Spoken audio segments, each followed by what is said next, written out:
Hello everyone, this is Coach Dinosaur. Today we will discuss the most dangerous endgame in chess. Even the top level players, the super grandmaster, the elite players such as Peter Svidler um, can't handle his opponent, the world champion Magnus Carlsen. And Magnus Carlsen um, has used this ending in in many top level games, which he has 100% score.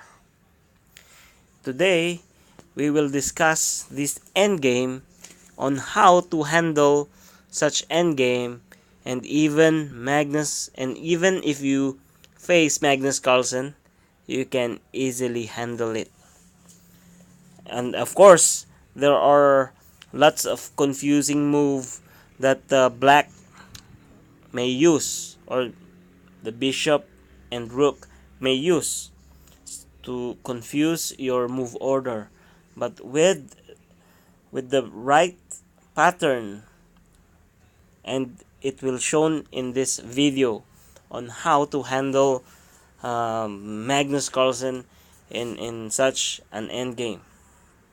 So here white should play rook check so that it can destruct the king, or here bishop. So rook will always destruct the bishop and the king so that it cannot create a checkmate plan against the white king. And here, after the check, king moves e2, where the rook is. So if the rook is on the other side, for example, is on a3, the king will go to c2. All right. And now, in this position, uh, rook checks because the king cannot move on the third rank. The point of black is to press the king to the corner. That's the point. And with this rook g2, the white king has to move down the corner. So here the only move is king d1, and this is the position that you must remember. And this is called the Cochrane position, which is the best defensive method when the king is pressed to the corner. The white rook will be a watch over to this position. Alright, so remember this position, because this position is we will discuss more later on as we progress to the position. So now here black plays king e4, and for example, white shouldn't move king e1 here because of this king e3, which plans for a checkmate. And if, for example, check, and now threatening g1, if, for example, king moves king f1 here, rook h2 checkmate in one move, and there's only one way to protect the checkmate, the rook g8. And now good move, rook c2. He has no more choice. So for example, check, and it will be a checkmate. And if he moves here, check, check, and sad to say, the white rook will be wiped out. And if, for example, check, king moves here and threatening a checkmate. If king moves out, check, and still a checkmate. And if rook takes, eventually this is a losing losing position, and is even in a 5-move checkmates. So king e1 is not a good move, so that's why it's king d1. Of course, if you are black, you must be very careful on this pattern. If your opponent does not know, if the rook, the white, does not know how to handle this, then you can easily win, since you are also studying the black's response to this endgame. So it's a win-win for you to study this if you handle black and if you handle white. Right, now let's proceed. So since there is a pin with the d file, the king has to move, and now white moves king c1.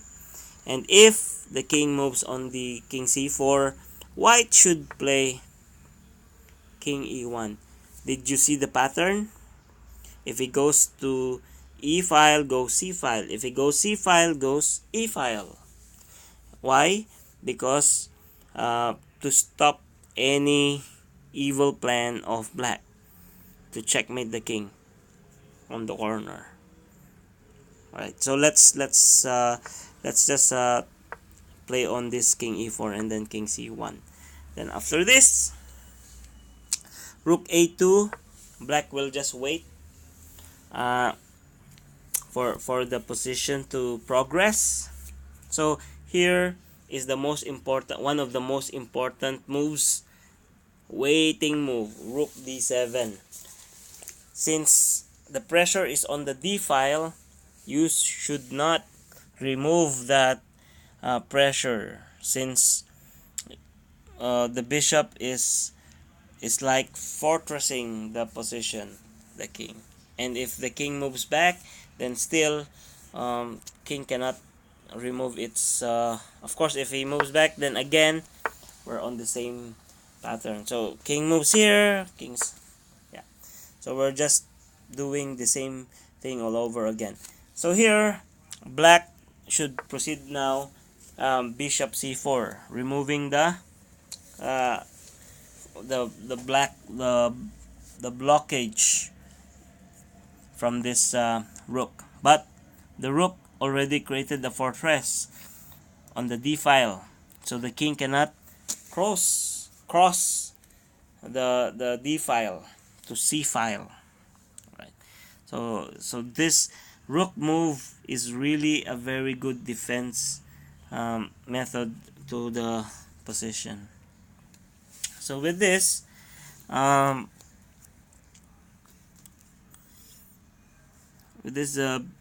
bishop c4, now the very important move that you should remember here. The very aside from the Cochrane, this is the second point. This is the second point that you must think over the board.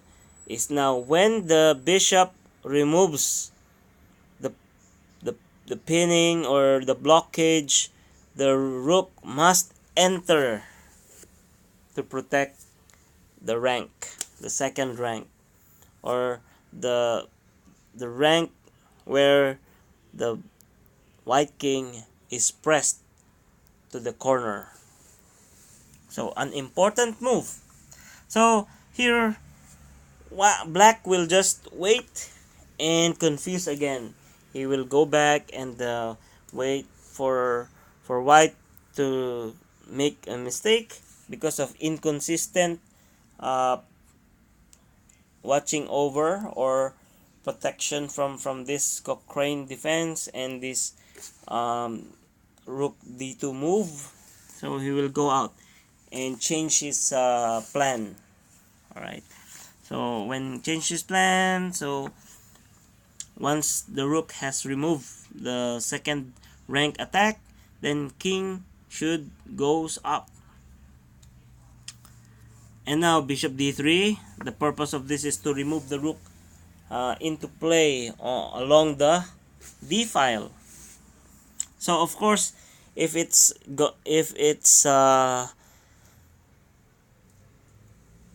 blocked again, then fine. So normally, most of the rook's defense is to go to the most uh, top or corner where he can get a checkmate plan of checks and pinning and blocking the rank where the white king is pressed to the corner. So that's the watch over move of white. So after this, um, rook h4, then the black will now find way to plan for his next move. So it's a check. So of course, king moves there, check, and now king b4, king d4, check, and king moves here, check. Did you see a pattern here? This is again another Cochrane position, which we just mentioned just now. So this is a very important point. So first is the Cochrane position, and second, if the bishop has removed its block to the rook, moves in. So this is a very important move. Now, after this king a4, let's look on king d5 again. If black plays here, right? So you don't get confused, all right? So here we play king d5, king c1, king a3, I should say.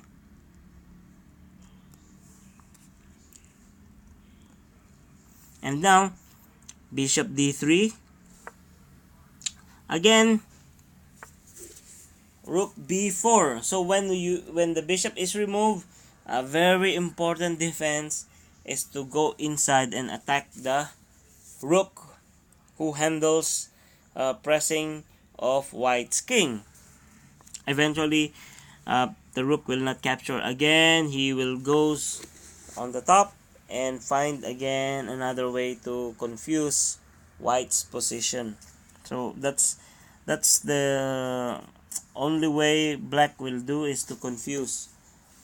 Even though it's a theoretically draw, we cannot say to the arbiter, hey, this is a dead draw. No, it's because the position is still can manage a win as long as you know the theory.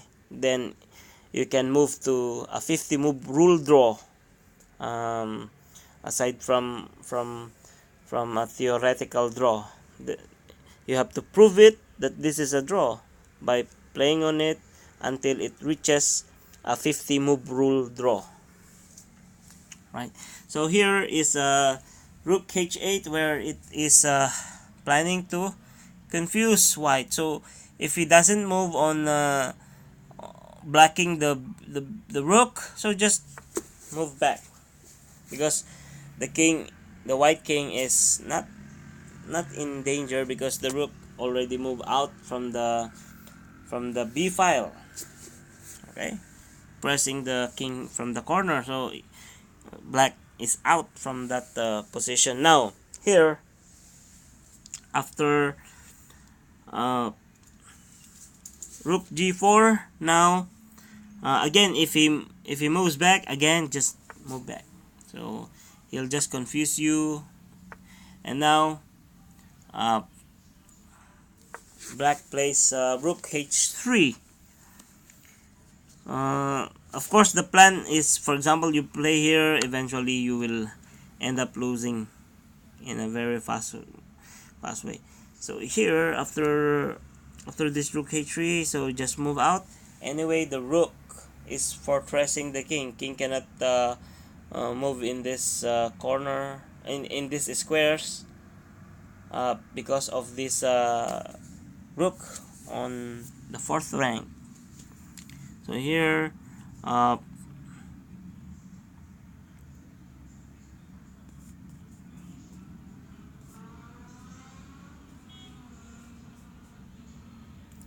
uh, now black plays king c5. It's just he's just waiting. Here he is just waiting.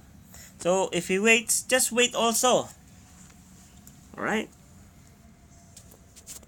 So again, rook g3 waiting, both waiting, then wait again. You see the pattern? It may not be easy, but when you study the position along the way, you will get used to it, and you can really defend the position easily.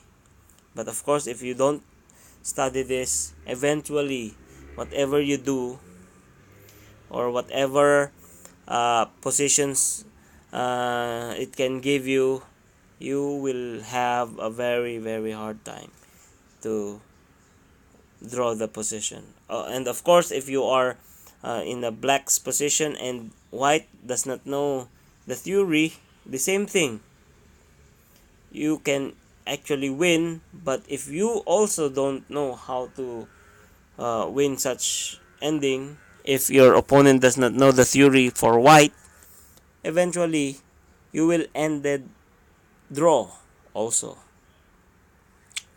right?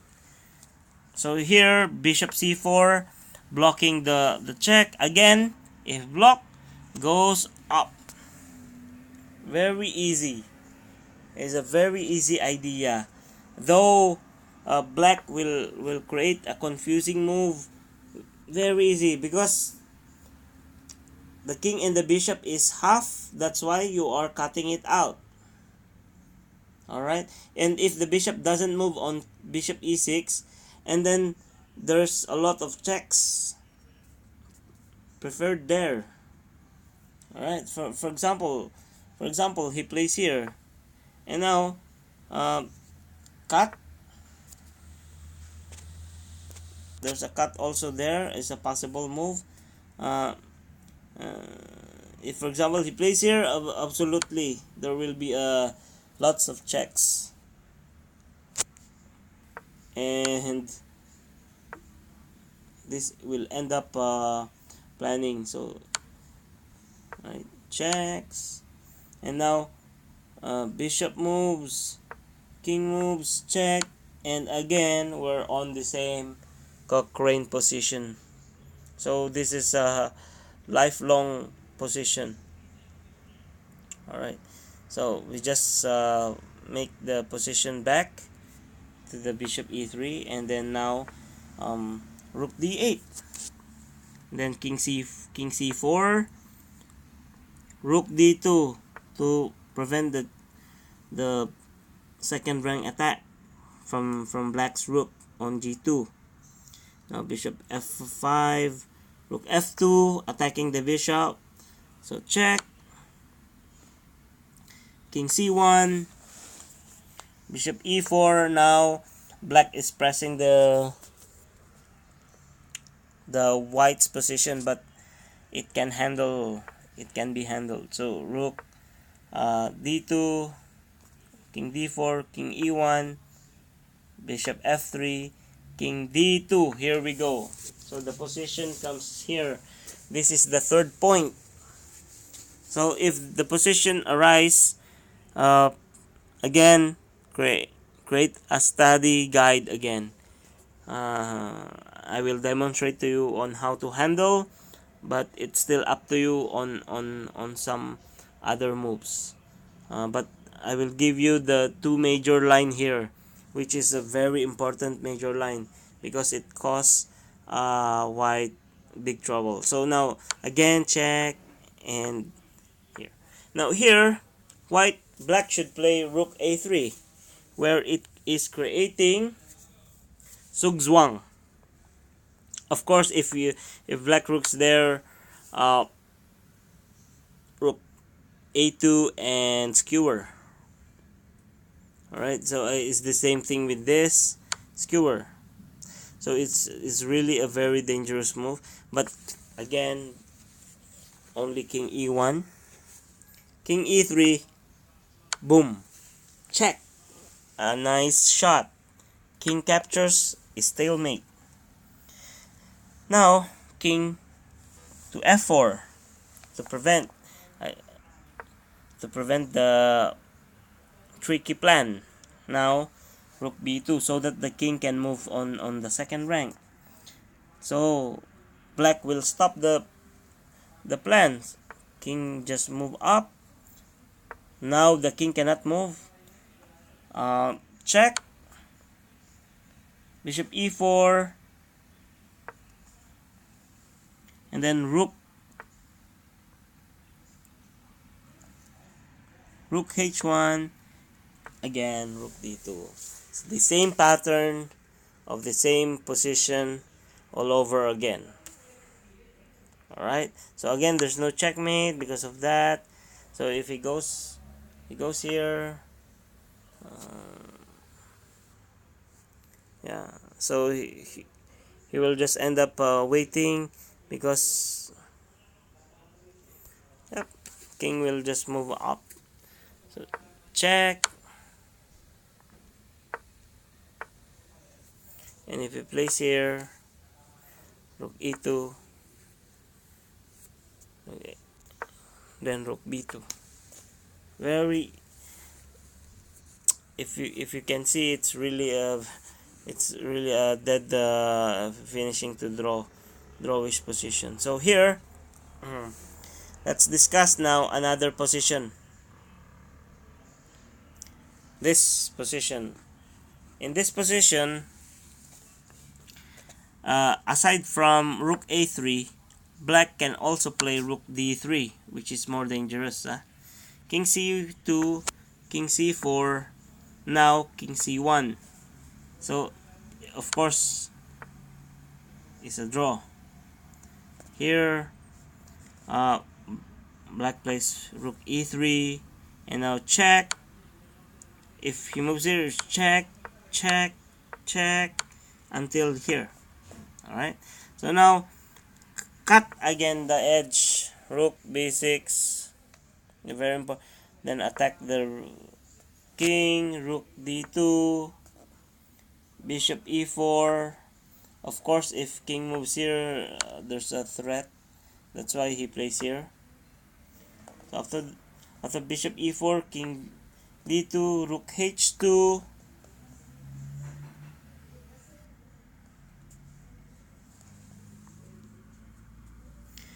attacking the bishop, king e1, king b3, and again rook b2. And this will go on and on until it reaches again the, if you see, if you actually play this position just now, we are on the 60th move, which is already more than 50th move. All right, if you agree with me, in the 50th move is actually draw already. So this is a video to enlighten everyone on how to handle such endgame. And still there are other possibilities that also black can win, if the Cochrane uh,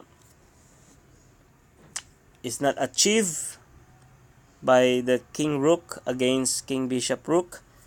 Of course, eventually black can handle on how to win such endgame if you know the theory.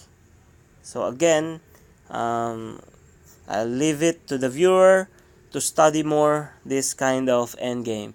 And I hope you enjoyed the endgame studies, and please subscribe more for further future videos or updates. Thank you for watching.